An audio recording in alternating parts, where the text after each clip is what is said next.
네, 풍수라면 돈이 보인다. 일상생활에서 손쉽게 실천할 수 있는 풍수 지침서, 돈 버는 풍수여행 시간입니다. 오늘 첫 코너는요, 바로 풍수로 풀어보는 청기누설 풍수비급 시간으로 출발해 보도록 하겠습니다. 자, 오늘 이 시간에는 허상 속의 현실을 보는 지혜에 대해서 배워보도록 하겠습니다.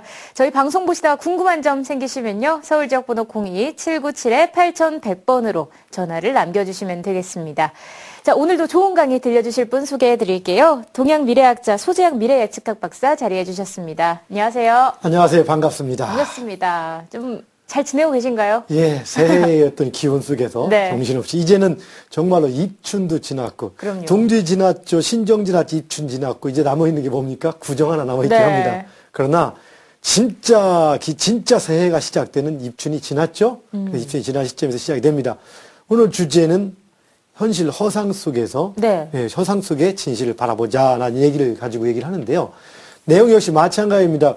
올해가 을미년, 네. 을미년이 시작된다는 개념, 그리고 을미년, 지난 시간까지 얘기했듯이 을미년의 기상, 겉으로 보이는 기상과 실제의 개념들을 한번 알아보자는 개념인데요. 네네. 근데 그 전에 오늘 아까, 처음에 그 땅의 기운을 많이 받은 네네. 채소를 많이 먹자. 이건 참 중요한 문제인데, 네. 입춘이라는 개념, 입춘은 봄의 기운, 아직이 봄이 온 건 아니지만, 그렇죠.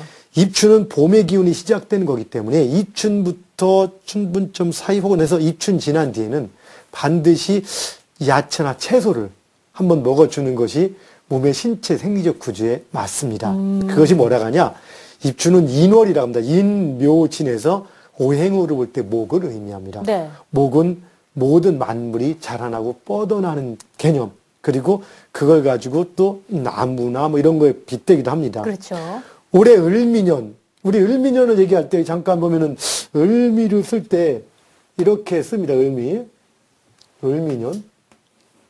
제가 이제 네. 글은 못 써 이해하시고 이렇게 얘기할 때 밑자가 좀 그리 좀 그런가? 자, 지금 여기서 이 을이 우리가 목이라고 불러요. 이게 목 중에서도 간목, 을목에서 음목이라고 하는데 실제 그렇지는 않지만 사람들이 얘기할 때 보통 우리 공부하는 사람들이 음목이니까 이걸 채소라고도 표현해요.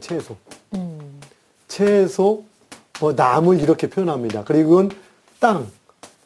그러니까 땅의 기운을 받은 채소라고 얘기를 하기도 합니다. 꼭 그렇지는 않지만. 네. 어쨌든 그래서 오늘 공교롭게도 그런 얘기를 많이 아침 와서 하시는데 이제 땅의 기운을 받은 채소, 정말로 을미년이 시작된 이후에 나가는 지난 입춘 때 나갔기 때문에 그게 첫 방송이고 지금 이제 본격적으로 이제 두 번째 방송이 시작되는 겁니다. 네. 그래서 올해는 어쨌든 바로 이 땅의 기운, 이것이 하나의 화두가 되기도 할 겁니다.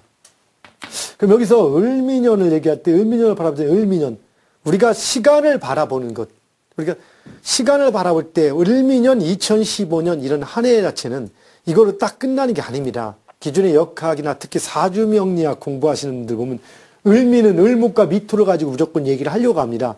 물론 그렇게도 가능하겠지만 을미년은 바로 이 전년 2015년은 갑오년의 결과물입니다. 그래서 우리가 누군가를 논할 때 지금의 모습은 과거의 모습이 지금 나타난 거죠. 네네. 그래서 항상 시간의 흐름 선상에 있다는 걸 보면서 우리 느껴져야 된다. 그리고 어디로 가느냐? 갑오에서 을미를 가고 그다음 우리가 칠 때에서 이게 오라고 합니다. 오. 굳이 흐름을 본다면 오, 미, 신, 유 뭐 이렇게 흘러가는데요. 이게 12지 흐름이라 하죠. 자 보시면은 여기 사가 있습니다. 그럼 이건 뭐냐? 여기 계사, 그리고 가보, 우리 가보. 자, 계사 가보 할 때, 그러면 자, 이걸 조금 복분홍합시다. 2013년이죠. 네.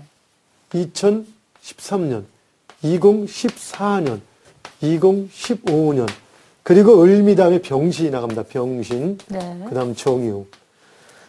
여기서 천간의 흐름은 하나의 어떤 상징성과 오행의 큰 흐름 규정을 의미합니다. 그래서 여기 을목, 우리가 이제 공부도 많이 했었지만, 을목이 떠 있다는 것은 일반적으로 역학을 공부하신 분들은, 오늘 그 얘기다. 현실 속에 보이는 허상이라고 하는데, 이 허상, 을목의 허상을 보고서 나무의 해다. 올해 뭐 나무가 강하다. 뭐 이런 얘기를 많이 합니다. 나무에 관한 일이 일어난다. 그런데 이것은 기운을 의미하는 거예요. 그래서 천간과 지지라고 하는데 이 천간은 기운을 의미하는 거고 지지는 형체나 형상을 의미합니다. 그래서 우리가 굳이 따진다라면은 미토는 올해의 양상이나 일어난 일들을 얘기할 수가 있습니다. 네. 그런데 을목은 목의 기운이라고, 목의 기운이 시작이 되는 거예요. 근데 여러분들, 기운을 우리가 보고 느낄 수가 있나요? 없죠. 없죠. 기운을 어떻게 하느냐? 그 기운이 어떤 걸로 나타났을 때 화해에서 갑자기 며칠 전에 조금 무리를 했더니 잠잘 때 춥게 잤어. 그때 약간 좀 기분이 안 좋은 찬기가 들어왔네. 근데 그 어떻게 느낍니까? 썸뜩하면 느끼죠. 뭐라 좀 있다가 콧물이 나기 시작하거나 머리 열이 날 때 그때서 우린 기운을 느끼는 겁니다. 네네. 자, 뭔가 좋은 기운이 들어왔어. 새로 입춘의 기운도 받고, 뭐 열심히 기운을, 공부도 열심히 했고, 좋은 기운을 받았는데, 그걸 어떻게 느낍니까? 뭐 좋은 기운 받았는데 말로만이 아니라 돈이 들어온다든가, 그쵸? 공부가 무지하게 잘 된다든가, 이런 형상을 통해서 우리는 느껴지는 거죠. 그래서 이런 형상을 얘기하는 것은 밑에 이 지지라고 하는 거고. 그럼 위에 있는 건 뭐냐? 기운의 흐름. 이건 기운이 이제 시작되는 거예요. 그래서 상당히 중요한 것 중에 하나인데요. 을년은 을목의 기운이 시작되는 겁니다. 그러면 우리가 그 을목의 기운을 느낄까 못 느낄까? 느끼기는 힘든 거예요. 네. 이건 원으로 순환한다면 이제 기운이 시작되는 거기 때문에 바로 시작하는 것, 즉 동지, 해가 길어지기 시작하는 것. 그럼 해가 1년 중에 가장 길다 짧다? 짧다. 네, 짧죠. 네. 바로 그겁니다. 을목의 기운이 시작되는 것. 그럼 이 을목의 기운이 1년 중에 가장 큰 흐름 중에 가장 많다 적다. 현실을 느끼는 것은 시작된다. 해가 길어지기 시작한다. 근데 해는 거죠. 짧다. 네. 을목의 기운이 이제 제대로 드러나기 시작한다. 이런 기운이 움직이기 시작한다. 그럼 이제 어떠다? 강하다, 약하다? 약하죠. 그렇죠. 그래서 사실은 목의 기운이 가장 약한 겁니다. 이게 이제 현실과 사실의 차이인데요. 그래서 2015년을 조망할 때 목의 기운은 약한데 이건 뭐냐? 토의 기운이기도 하고 항상 계절을 이렇게 사, 오, 미 화로서 흘러갑니다. 화의 기운. 화와 토가 강합니다. 이 3년은 화 기운이 강한 거예요. 4년, 5년, 미년은 계절로 여름이라 해서 일단 화락합니다. 이 미는 원래 토인데 어떻게 했다면 화씨 집안에 시집가 가지고 화 역할을 하고 있다겠어요. 네. 그래서 화가 이때부터 시작이 됩니다. 그러면 가장 강한 건 이때가 가장 강할까? 아니면 이때가 가장 강할까? 강한 거 이쪽이 강하겠죠. 이쪽이 강한 네. 겁니다. 원래 이쪽이 가장 강한 개념이 들어가는데 화는 수하고의 관계가 가장 상극 둘이 수하고 화가 대치점인 겁니다. 위에 기운을 볼 때 이 수, 개수가 이렇게 온다는 것은 겉으로는 개수가 오지만 수가 가장 약한 거예요. 그리고 이 기운은 여기까지 갑니다. 그래서 이 시기가 천간의 기운에서 수가 가장 약한 시기, 화가 강해진 시기. 그래서 특히 이 시기, 갑오년이 화기가 가장 강한 시기, 수기는 약한 시기. 그래서 갑오년에는 수가 약하고 화가 강한 문제. 화가 강하니까 화에 대한 문제, 지나침의 문제, 화재라든가 폭발사고 같은 거지만 그때 가장 크게 드러난 것은 수가 약한 문제, 바다에 관계된 것, 네. 해양수산의 문제가 일어났던 것인 거고. 그 다음에 2015년이 되면 어떻게 들어가냐. 이제는 제가 가장 약한 게 수가 아니고 목이 되는 겁니다. 목. 목이 약하고 화는 아직도 강한 거예요. 그리고 토도 강한 형상이고. 화가 강하고 목이 약하다 보니까 어떻습니까? 목에 관계된 문제. 건설 같은 업계, 뭐 건축 이런 것도 조금 목재로 된 문제가 생기긴 했지만 목은 약하고 화가 강하면은 굳이 치면 나무가 불에 탄다? 이런 현상이 나타날 수도 있지 않겠나. 그러면 뭐 대형 산불 같은 것도 날씨가 가장 강한 시기이기 때문에 우리가 이쪽 관계된 분들은 이런 것도 조심해주고 유지를 해줘야 될 부분들 중에 네. 하나인 거예요. 그래서 제가 얼마 전에도 아마 저 국군 콘테스트 역술인, 뭐 도교인, 뭐 도인, 무교인들이 같이 모여서 국군 콘테스트 콘서트를 했는데 네. 제가 종합 소감, 종합 강평을 하면서도 그런 얘기를 했었습니다. 그래서 바로 2015년과 16년 이때가 큰 패러다임이 하나 바뀔 때입니다. 아주 크게 바뀌는 거예요. 그러다 보니까 패러다임이 바뀌는데 그러다 보니까 어떻습니까? 크게 뭔가가 바뀔 때는 변화가 있죠. 네. 변화가 오면서 혼란이 오게 돼 있습니다. 바로 이런 것들이 지금 2015년의 개념인데요. 여기서 보시면은 16년인데 잘 보면 가장 중요한 위에 트렌드 가장 중요한 결정지는 것 중에 하나 화가 오기 시작하면 병화와 정화. 병화가 온다는 것은 병화의 기운이 시작되고 화기가 강하다? 노, 그게 아니고 뭐라겠습니까? 아까? 약할 때죠. 그렇죠. 화기가 가장 약한 겁니다. 수기가 강할 때, 이때는 수기가 약했던 거고, 이때는 화기가 약한 겁니다. 네. 의미가 수기가 약함으로써 반대로 수화가 반대로 화가 강했던 시기였더라면 지금까지가 우울의 과도기를 거치면서 내년에는 반드시 거꾸로 내년부터 후년 들어가면서 화기가 약해지고 무슨 지지는 거꾸로 금기운이 강해. 화가 약한 건 뭐가 강해지냐? 수와 금이 강해지게 돼 있긴 해요. 근데 이때는 금 기운이 강해지는 겁니다. 그래서 16년, 17년, 그 다음에 18년까지 넘어가면서 이 시기가 17년을 정점으로 해서 철강이나 오행, 금에 해당되는 이런 계통의 산업들이 뜨기 시작하는 거면서 화에 관계된 산업들이 아주 이제 급격히 나락으로 떨어지는 그 시기를 말한다겠습니다. 그래서 네. 그럼 우리나라를 이제까지 주도했던 사업들이 IT나 전자화학들이 주도를 해왔는데 이것이 변화가 생기니까 국가적 혼란이 온다겠습니다. 그러면 우리나라 같은 경우는 가장 대표적인 기업부터 시작해서 전자, 전기. 그러면 당당히 혼란스러워서 경제가 파탄이 날 것인가. 그런데 그렇지 않다고 말씀드렸던 것이 대한민국은 석가리듬상 언제입니까? 지금 늦여름에서 이 시기 가을을 맞고 2018년부터 겨울인 겁니다. 네. 17년 가을부터 우리는 정말로 그때는 경제적인 문제가 심각합니다. 물론 16년, 17년을 바라볼 때 화에 대한 문제로 인해서 그 산업 전반이 교체되는 속에서 상당히 혼란스러운 문제가 야기되긴 하겠지만 그런 와중에도 불구하고 대한민국 경제는 그래도 유지는 됩니다. 그 와중에도 다른 것들이 대안이 생기면서 이것은 우리나라의 석가리듬 구군이 아직 있고 그 다음에 또한 구군을 우리나라에 끌고 있는 박근혜 대통령의 석가리듬도 구군하고 같다겠습니다. 늦여름에 전성기를 가기 때문에 그래서 2015년의 기운들이 2015년이 바로 이렇게 하나의 기운 어찌 보면 이제까지 이렇게 했던 물질 문명이나 정신 문명이 극도로 극성할 시기입니다. 그럼으로써 이때 15년엔 자 하나하나 본다라면은 또 한 가지 본다면 여기에 쭉 하나의 계절을 짚는다면은 여름까지 열심히 일하고 가을로 접어들기 직전 이런 것들이 의미하는 겁니까? 우리가 여름까지는 일을 열심히 하죠. 정말 일을 열심히 합니다. 그래서 일을 열심히 해놓고 이제 막 하나의 결과물이 나올 때인 겁니다.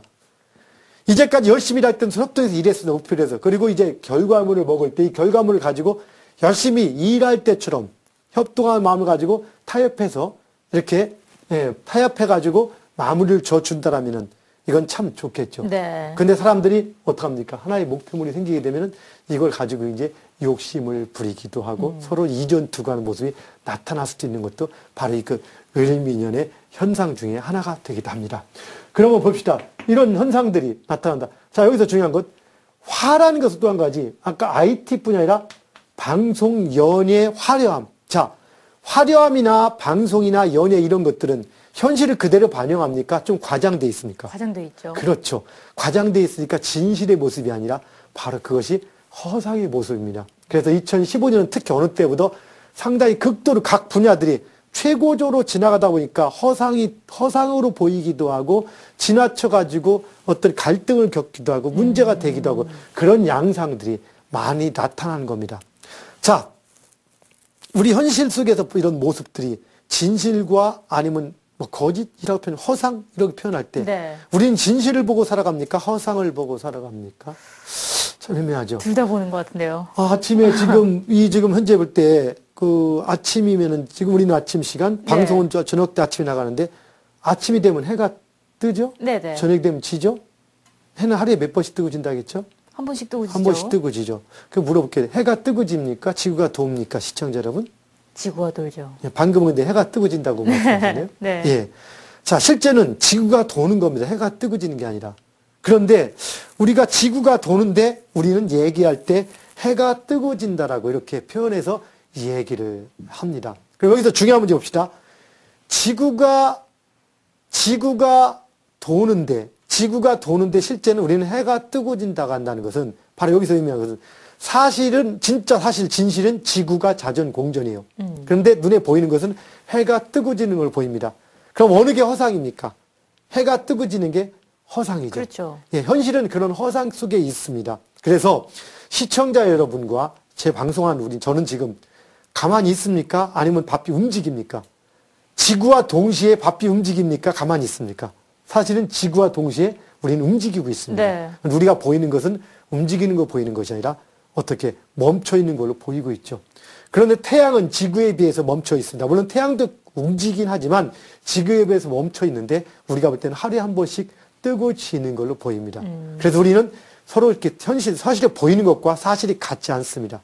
그런데 여기서 중요한 것, 그러면 현실은 어느 게 중요할까? 진실이 중요할까? 보이는 게 중요할까? 지구가 돌든 안 돈다고 하든 안 된다고 우리는 해가 뜨거지는 걸 원체로 보이는 거기 때문에 어떻게 보면은 그 허상이 더 중요할 수 있습니다. 그렇게 보일 수 있습니다. 우리가 해가 뜨고 지는 것이 사실은 그 해가 뜨고 지는 현상이 나타나는 것은 뭘 인해 나타납니까? 보이지 않는 지구의 자전과 공전을 통해서 그런 현상들이 나타나죠. 그래서 결국에는 우리 허상의 모습은 진실을 통해서 나타납니다. 어느 게 중요하냐? 물론 허상도 중요합니다. 진실도 중요하고. 그렇죠. 현실은 그 허상 보이는 모습조차도 사실은 또 중요합니다. 그러면 어떻게 현실에서 음양이라 하듯이 허상과 진실 두 가지를 전부 다 끌어안고 가야 되는 것이 바로 현실입니다. 그걸 이해해야 됩니다. 그런데 최소한 어떤 분야를 이끌어가는 사람들은 보이는 모습이나 허상을 보는 사람입니까? 아니면 그 안에 가려진 진실을 보는 사람입니까? 바로 그 안에 가려진 진실을 볼 수 있는 사람들이 세상을 끌고 가는 사람들인 거고, 일반인들은 그 진실을 알고 있는 사람들이 만들어가는 모습을 보여주는 거죠. 네. 바로 방송을 직접 만들고 제작하는 분들은 실제 모습을 가지고 하는 겁니다. 그리고 시청자 여러분 보여지는 모습을 보는 거죠. 그래서 보여지는 모습을 통해서 또한 그 속에서 결국엔 진실을 찾아가는 거지만 어쨌든 눈에 보이는 건 보여지는 모습입니다. 그래서 우리는 중요한 것 바로 허상 속의 진실입니다. 잠깐만 그 화면 한번 잠깐 봅시다. 그 사람들이 지금 몇 명, 한 A와 B와 C가 이렇게 각각 있다고 쳤을 때 한번 네. 사람들 봅시다. 여기서 A와 B의 사람들이 A와 B의 사람들 한번 나누게 합시다. 조금만 잡읍시다. A와 B와 C의 사람들이 있다고 할 때, 자, 우리는 사람들의 관계가 있습니다. 관계. 항상 기브 앤 테이크. 현실 속에서는 뭔가를 주고받는 이런 관계 속에서 이루어집니다. 그래서 이루어지는데 현명한 사람과 지혜로운 사람들에 대한 얘기를 한번 해볼게요. A가 보통은 우리는 누구한테 뭔가 받을 때 주고받고 할 때 뭔가 줬을 때 준 사람과 받은 사람 계산이 서로 똑같을까? 아니겠죠. 약간은 항상 우리는 조금은 네. 계산들이 달라요. A가 B한테 100을 줬어. 100을. 네. 그럼 이렇게 보통 줄 때, 이 A는 B한테 줄 때 100을 줬어라고 생각합니다. 근데 B 입장에서는, 물론 물건 100개를 줬으면 정확히 알지만 현실은 물건 100개가 아니라 마음도 주고 정성도 주고 밥도 사주고 하다 보니까 그 계산이 애매하긴 한데, A가 이제 100이라고 생각한다고 줬을 때, B는 보통 어떻게 받아들입니까? 그걸 100으로 받아들일까요? 현실은 이 100을 받게 되면은 B가 볼 때는 보통 한두 개는 잘 잊어버린다 그래서 보통 한 8, 90개, 7, 80개 정도, 한 80여 개 정도 이렇게 받는 걸로 보통 생각합니다. 네. 보통 한 20% 정도는 까먹고 이렇게 생각을 해요. 뭐 혹은 조금 B가 그러니까 B도 어떤 사람이 나름이겠지만 어떤 사람은 어떤 B는 그 80% 생각하는 사람도 있고 어떤 사람은 90% 생각하는 사람도 있겠죠. 자, 보통 사람들입니다. 자, 근데 B가 이제 고마워서 A에게 뭔가를 또 줍니다. 고맙게 해서. 근데 보통 사람들은 그냥 80이나 90을 받았다고 생각하니까 네. 보통 사람은 받은 것만큼 줍니까? 아니면 더 줍니까? 보통 사람은 받은 것만큼 그렇죠. 일단 주는 줍니다. 거죠. 80, 90. 20이나 90이라면 90을 줍니다.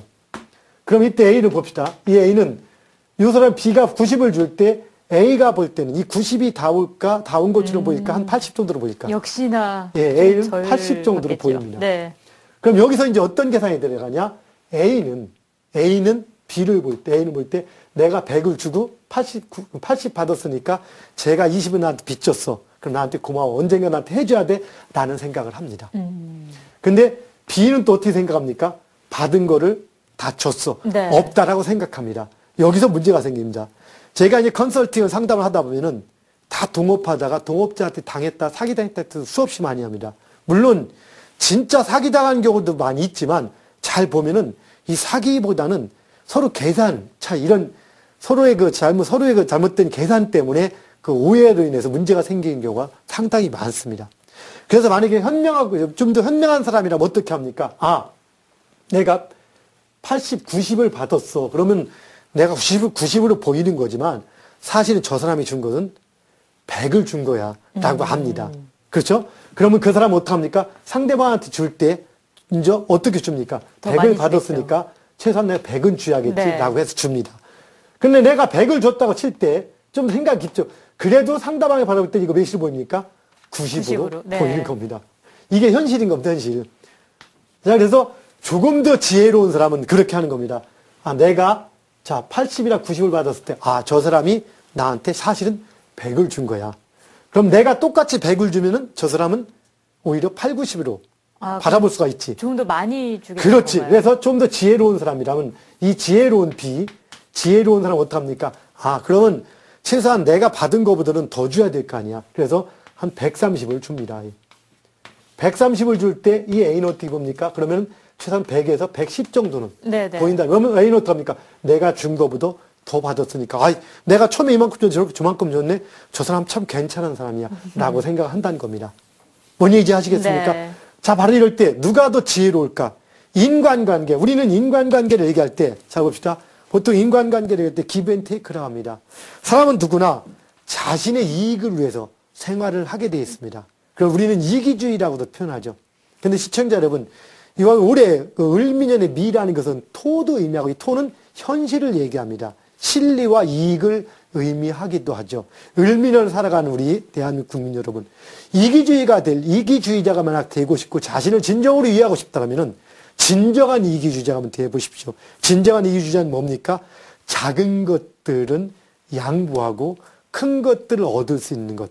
바로 우리는 항상 누구의 인간관계 속에서 사람 저렇게 움직입니다. 물론 아까 A와 B의 관계, 내가 B라고 할 때 A가 현명하다면은 100을 주고도 100을 기대하지는 않습니다. 여러분들이 좀 더 현명한 사람이라면 누군가한테 100을 줬어. 근데 상대방이 보통 사람이라면 80이나 7, 80이 오는 게 당연한 겁니다. 그 사람이 7, 80을 줬을 때 본인이 현명하다 뭐라고 생각하면 됩니까? 저 사람은 100을 줬구나 라고 생각하고 이해한다면 그들의 관계는 상당히 좋아질 겁니다. 네. 그리고 여러분이 현명하다면 상대방이 나한테 7, 80을 줬다는 것은 저건 100을 준 거야. 그럼 내가 줄 때 어떻게 줘야 된다? 120, 30을 줘야만이 관계가 형성이 되겠구나 라고 이것을 느낀다라면, 이걸 안다라면 바로 상당히 세상을 지혜롭게 살아갈 수 있을 겁니다. 현실은 보이는 모습 속입니다. 보이는 모습. 내 본 모습을, 우리 시청자 여러분의 본 모습을 아는 사람이 얼마나 될까요? 사실은 가장 편안한 모습, 아침에 집에 잠잘 때 편안한 옷을 입고 있는 그 모습조차 아는 사람도 가장 친한 친구나 가족밖에 없습니다. 우리는 항상 보여지는 모습을 보고 삽니다. 그래서 보여지는 모습, 어찌 보면 허상이 더 많습니다. 그런데 세상을 좀 더 지혜롭게 살고자 하는 분들이라면 그 허상 속에 가려지는 참 진리의 모습을 바라볼 수 있어야 됩니다. 그리고 살아가면서 모순이 있다. 왜 내가 생긴 조직에서의 모순이 생기고 가정에서의 모순, 친구 간의 모순, 이런 모순이 있을 때 여러분들이 그 모순 자체 한번 보지 마십시오. 궁극적인 그런 모순들은 하나의 큰 흐름을 이루기 위한 중간에 가정 속의 허상일 수 있는 겁니다. 좀 더 큰 모습으로 세상을 바라볼 때 세상은 여러분에게 보다 밝게 다가오고 그리고 행운을 가져다 줄 것입니다. 네. 시청자 여러분, 멋지고 행복한 을미년 되시기 바라겠습니다. 감사합니다. 고맙습니다. 자, 허상 속에 현실을 보는 지혜가 있다면 현명하게 살아나갈 수 있겠죠. 오늘 강의 내용들 잘 기억해 두시고 내가 살아갈 길들 잘 개척해 보시기 바라겠습니다. 자, 오늘도 좋은 강의 들려주신 소재학 박사님 수고하셨습니다. 고맙습니다. 감사합니다. 자, 이렇게 해서 2015년 지혜롭고 현명하게 사는 방법에 대해서 배워봤습니다.